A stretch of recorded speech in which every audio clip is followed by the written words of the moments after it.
Hello you guys, welcome back to my channel. My name is Alejandra. So this video, I never in my life imagined doing a video like the video you guys are going to see today. It's going to be the hardest video I've ever recorded, but I decided to share with you guys what's going on.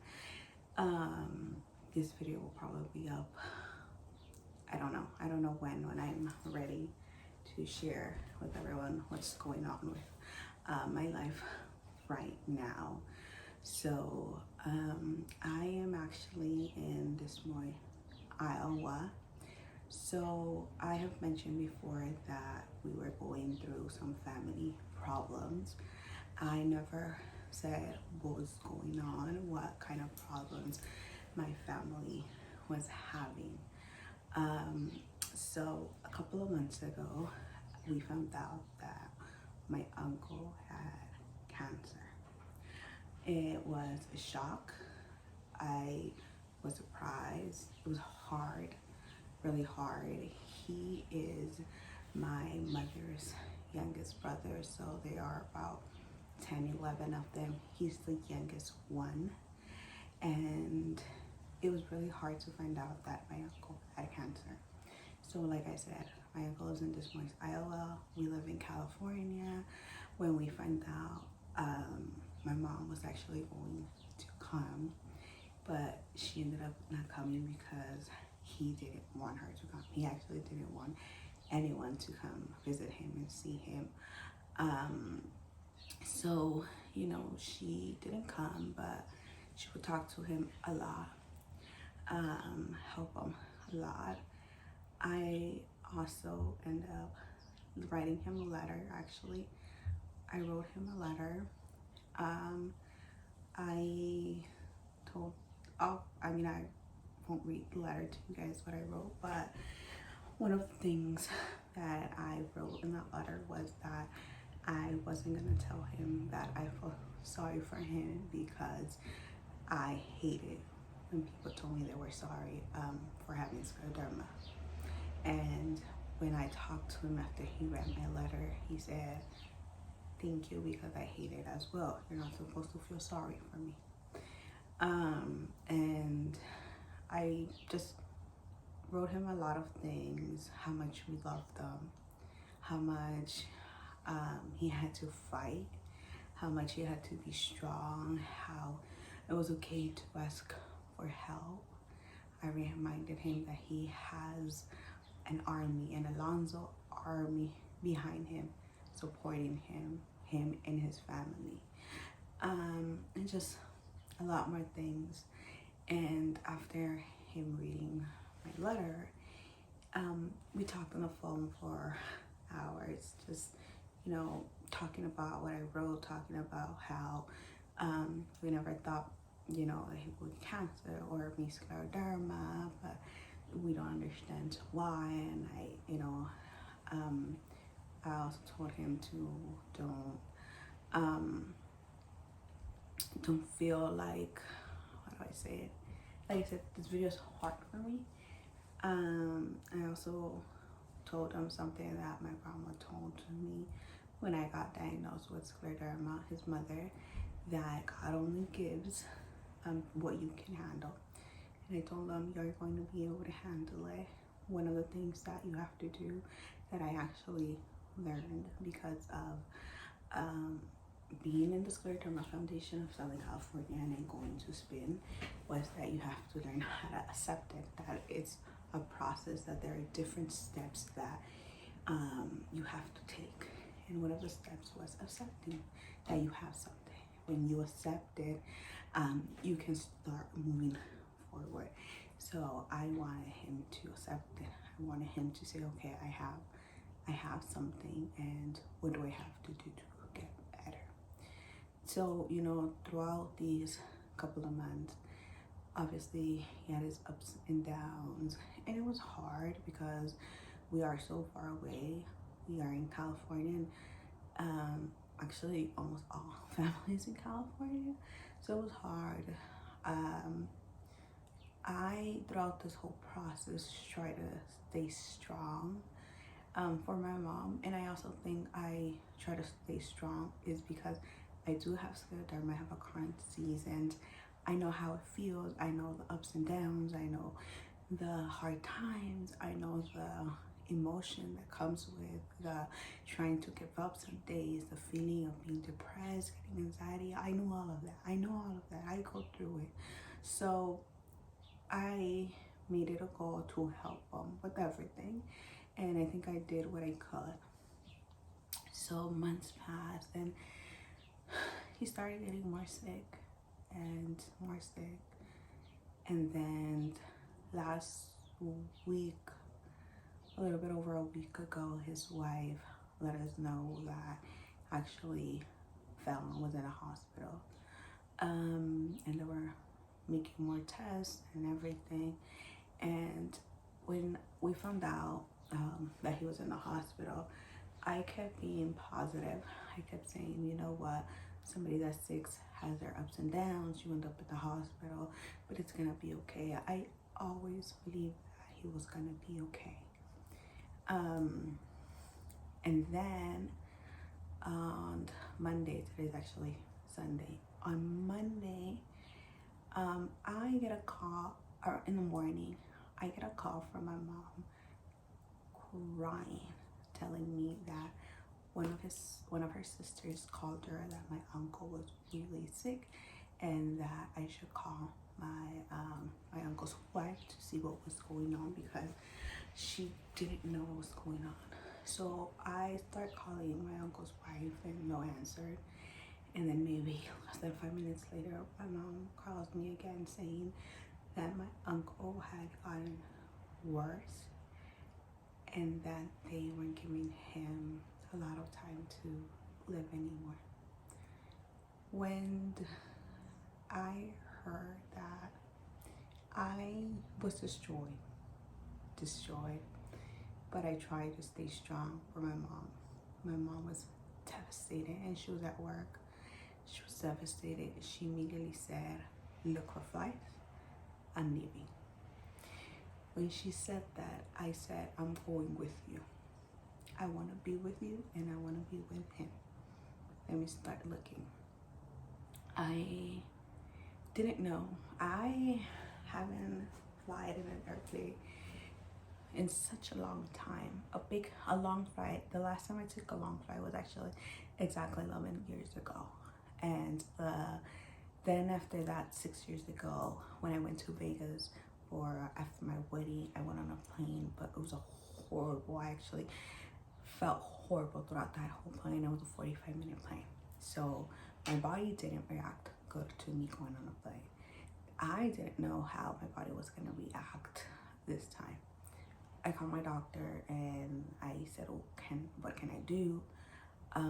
He said, "It's really up to you. It's all on you. You have the medication that you need. If you feel comfortable, anything, let me know." So as a family, my husband and myself decided that I should come with my mom. I know it's gonna be hard.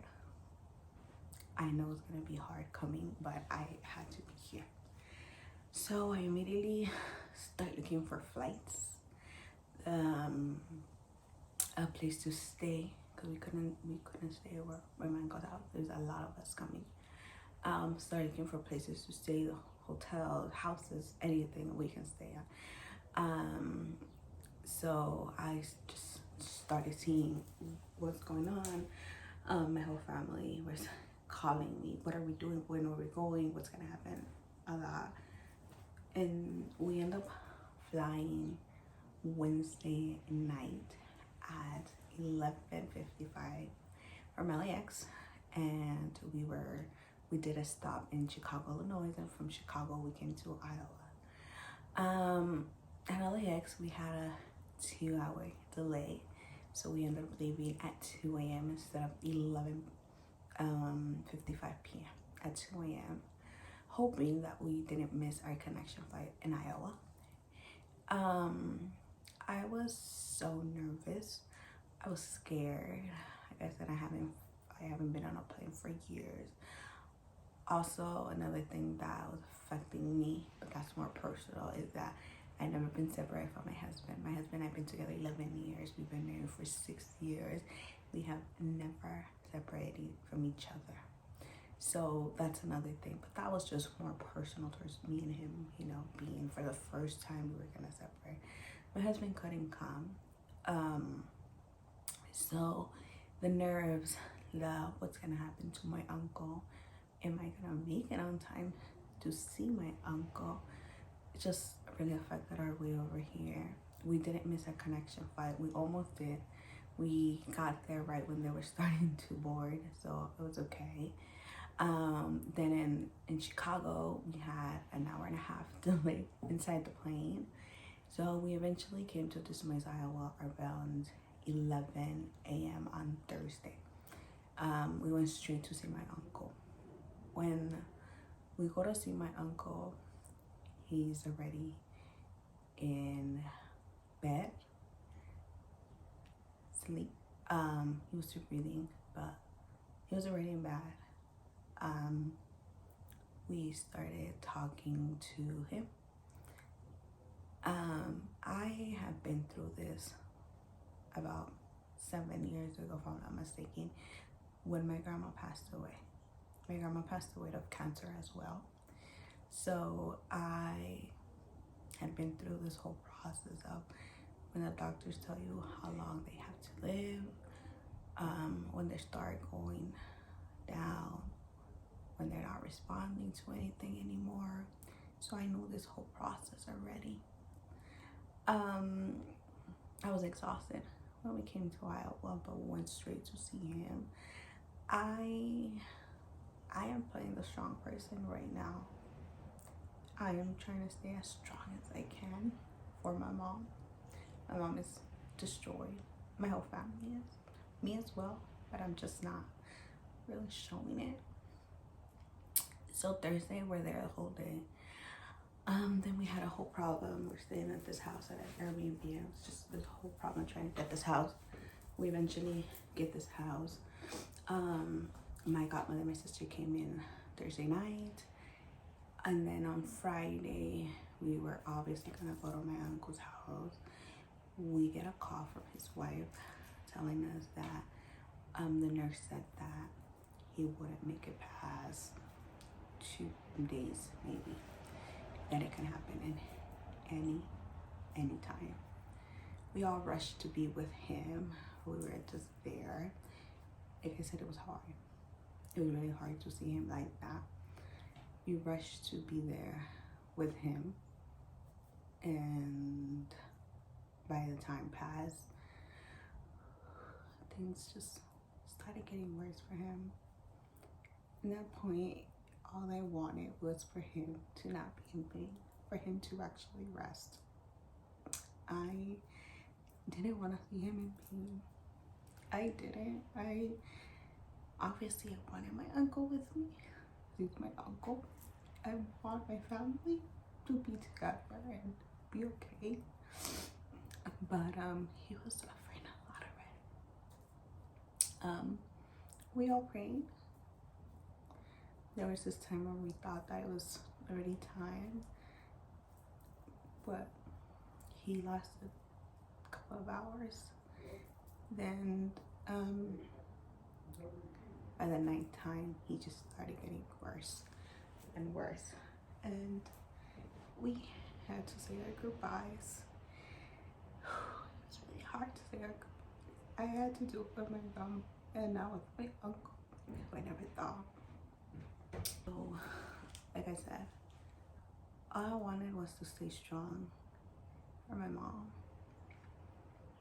But when I said my goodbyes, I broke down. He's my uncle. My uncle was an amazing man. He was a great uncle. I am really close to my family. I am pretty close to my mom's family. I grew up with my mom's family. We are always together. And it was hard. My uncle studied child development, something that I wanted to study. He helped so many kids, something that I always dream about, helping kids. And I said what I had to tell him. And I'll tell you guys something that I did tell him. I promised him that I was going to be like him and help as much people as I could. As much people as I could. Because I always dreamed about helping people, especially kids. So we said goodbyes, and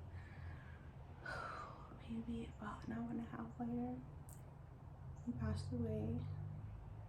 His wife and his son was next to him. We were all outside, and it was hard. It was hard. It's still hard right now. I don't imagine my life without my uncle. And it's hard for the whole family. I even tried to stay as positive, as strong as I can. But there's times that I can't. The only person that really knows everything, how I'm feeling, is my husband. I've been calling him and texting him. He's from LA supporting me and my whole family. My mom worrying about us. Obviously worrying about my health. I'm exhausted as well. I am exhausted. It's been 4 or 5 days that we haven't been able to sleep. My body is just tired. With scleroderma, your body's always tired. Now with everything going on, my body is tired. I'm pushing my body as much as I can. I'm praying that I can continue to push my body to be here, to support my mom, support my family. I don't know how long I'll be able to keep pushing it. We came with a one-way ticket. We didn't know when we were gonna go back. But how things are right now, how I'm feeling, I've been getting a lot of anxiety attacks here. A lot. It's a big change. You guys can't see, but it's snowing outside. We're in 30 degrees. It's not good for my body. The rest, the emotions, everything is not good. I'm already little by little feeling it. So I don't know where I'll be going back to LA. We're waiting to see when the services be and everything. But I'm hurt. Really hurt. And I decided to do this video because my last vlog, I was actually, it's crazy how things change from one day to another. Last Sunday, exactly a week ago, when I was watching the Classico with my husband, and we went to get things for my birthday. My birthday's in 2 days, and we were going to celebrate it yesterday. I don't care about anything. I don't care about a birthday. I don't care about celebrating anything. All I care was being with my uncle, with my mom, with my family. So that's why I did this video, because I did promise a birthday vlog. I also I wanted to do a video with celebrating my 11-year anniversary with scleroderma. I'm officially 11 years diagnosed with scleroderma, and I wanted to share with you guys my whole journey and everything, and share more details about my life and everything. And I was not able to do it. So I was like, let me just let you guys know what's going on. It actually helps me a lot as well, talking about it, because it's just hard. Like I said, I'm a warrior, and that's what I'm trying to be right now, a warrior for my mom. And I'm praying my body continue to push a little bit more. I think I can push it a little bit more. I don't want to overdo it, but my family will be always first. My mom will always be a priority. Family is all I have. I am so thankful and so blessed to have an amazing husband that worries a lot about me and making sure I'm okay. If I'm eating right, if I'm breastfeeding, reminding me that everything's gonna be okay. It's, we're all gonna be okay. Growing up, my mom is doing and everything. But yeah. So that's the video. I know it's a long video, but I just wanted to share with you guys my life. Don't forget to give me a like, subscribe down below, follow me on Instagram, and I'll see you next time.